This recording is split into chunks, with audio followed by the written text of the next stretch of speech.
મને એક મેસેજ આપ્યા છે. અમારા લલિતભાઈ વગાસિયા એક ડાયમંડ બિઝનેસ સાથે સંકળાયેલા છે અને ભાવનગરના હીરા ઉદ્યોગ અગ્રણી ઉદ્યોગપતિ એવા સુરેશભાઈ ભોજોપરા એ હાલ હોસ્પિટલમાં સારવાર હેઠળ છે. તો ભગવાનને પ્રાર્થના કરીએ કે આ જીવાત્મા વહેલાસર તંદુરસ્ત થાય અને ફરી પોતાની સેવામાં કાર્યરત થાય. આવા વ્યક્તિ માટે, આ સુરેશભાઈ ભોજોપરા જેવી વ્યક્તિ માટે પ્રાર્થના કરવાનું એટલે મન થાય છે કે આ વ્યક્તિએ પોતાની કમાણીના કરોડો રૂપિયા ભગવાનના કામમાં સદુપયોગ કરેલો છે. 2 વર્ષ પહેલા મને સમાચાર આપ્યા કે ભાવનગરની અંદર 500થી વધારે દીકરીઓના લગ્ન એમને કરાવ્યા હતા. તો આવી વિરલ વ્યક્તિ માટે 2 શબ્દ બોલવાનું મન થાય છે. આજે આ ભાવનગરનું ઘરેણું છે. આ સુરેશભાઈ ભોજોપરા એ ભાવનગરનું રતન છે, ઉદાર દાતા રતન. આજે એ વ્યક્તિની બુદ્ધિથી લાખો લોકો રોજગારી મેળવી રહ્યા છે. ત્યારે મહાદેવને પ્રાર્થના કરું કે મહાદેવ, મેડિકલ સાયન્સની સાથે સાથે મહાદેવ તારું સાયન્સ કામે લગાડજે, આના વ્યક્તિને વહેલાસર તંદુરસ્ત કરજે,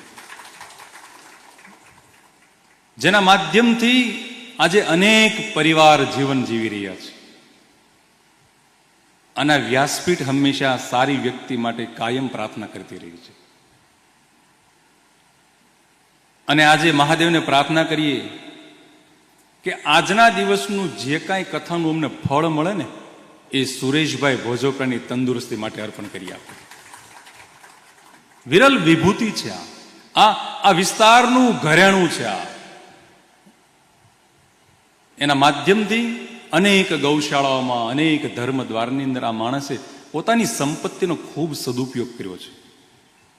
અને શિવ કથામાં પ્રાર્થના કરીને ભગવાન પહેલા સ્વીકારે, કારણ કે કથા સ્થાનમ મહાસ્થાનમ પરમ પદમ પરમ ધામમ. બીજા અન્ય સ્થાન ઉપર પ્રાર્થના કરીને, કથામાં પ્રાર્થના કરીને મહાદેવ વહેલા સ્વીકારી લે.